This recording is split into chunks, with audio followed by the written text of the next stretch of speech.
Hey, this is Erica from Ever Educating, and this channel is teaching tips, tools, ideas, and resources for new college instructors. Now, today's video is the third in my series where I'm doing one major assignment at a time.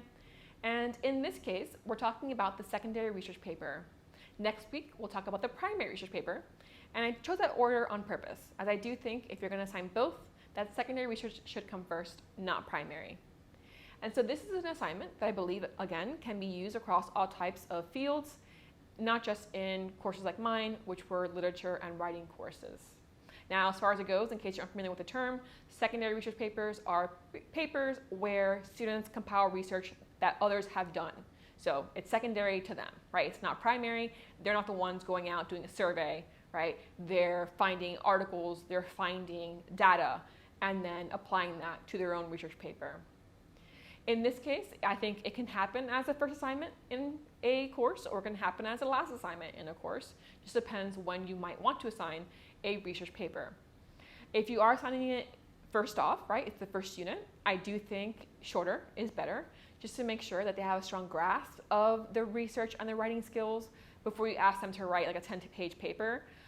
It depends, of course, if you're doing seniors, if you're doing grad school, it's different. But if you're teaching freshmen or sophomores, I do recommend starting a bit shorter to make sure they have the basics before you ask them to do a lot more research in longer forms. As far as how much weight you get to these assignments, it really depends. You know, if it's the first of 3 units, and this first paper is 5 pages, and the second one is 8, and the third one is 12, maybe you want to do, okay, the first paper is 10 or 15% of the overall weight, and then more as you go along. Unit 2 is 20 to 25, and Unit 3 is 30 to 35. But in this case, let's say I do think, a paper should be at least 15% of their overall grade, unless it's very, very short. If it's 2 pages, okay, maybe not. But it's a research paper, so I would assume it's at least 4 or 5 pages. So I do think 15% is a good starting point as far as how much to weigh it. But again, it depends on how many other major assignments you have and how much of a heavier load those are than this particular paper. As far as the assignment goes, it really depends again, but I usually require them to cite at least 3 academic sources in research papers. I give them the option of doing more sources as long as they're credible. So maybe it's a credible blog or a credible video on YouTube or a podcast. Great, you can cite those as well, but they're not one of your 3 academic sources. So those sources should come from a library database, from the library itself, a scholarship, not just something you find online. And so other than that requirement, it's pretty open-ended when I assign research papers. So this might be, let's say in a literature course, maybe they're doing literary analysis, and then they have to include literary research in it. But it might be that you can just research the genre of literature we're discussing, or maybe a author or an illustrator, in which case you're not writing literary analysis, so to speak, you're doing more of an analysis of a person or of a genre more generally. So that's an option as well, depends on what you want from your students. But then across other fields, so maybe in a writing course, in this case they can choose their topic. Whatever you want to research is fine, and you just have to have, again, those 3 academic sources. You might have requirements as far as you have to paraphrase and directly quote in your paper, so you have experience with both. You have to use MLA or APA, Chicago, whatever it is that your citation style for your field. So you have to have maybe a title page or not, depending on that citation style. So really have the specifics laid out. I think mainly that citation style, as well as how much research, what type of research is allowed, and how they have to use that research in their paper.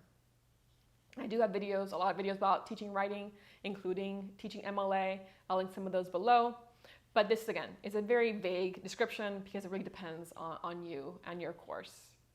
As far as pros and cons, a major pro here, of course, is giving them the skills of research and writing, right? Helping them strengthen those because those are going to be useful across all courses and life in general. Another pro, if you give them the option to choose their topic, is that hopefully they're more engaged because they choose something that interests them. If your paper is pretty short, then a pro here is that you can give them a lot of feedback early on so that hopefully that strengthens their writing and their research in later assignments that might be longer. Cons, of course, again, if you're someone who has a very heavy load and you're assigning papers to them, it's a lot of reading, it's a lot of feedback to give, So it can be very time consuming to grade, but of course it can be a staple of what's required to teach in a college course. So sometimes you can't get around the fact that it'll take a while to grade your assignments. Another con can be like how much differentiation there might be in your classroom. So you might have some students who struggle with like very basic elements of writing and other students who are amazing writers, right? They have very strong skills, but they're all in the same classroom, right? They're all getting the same assignment.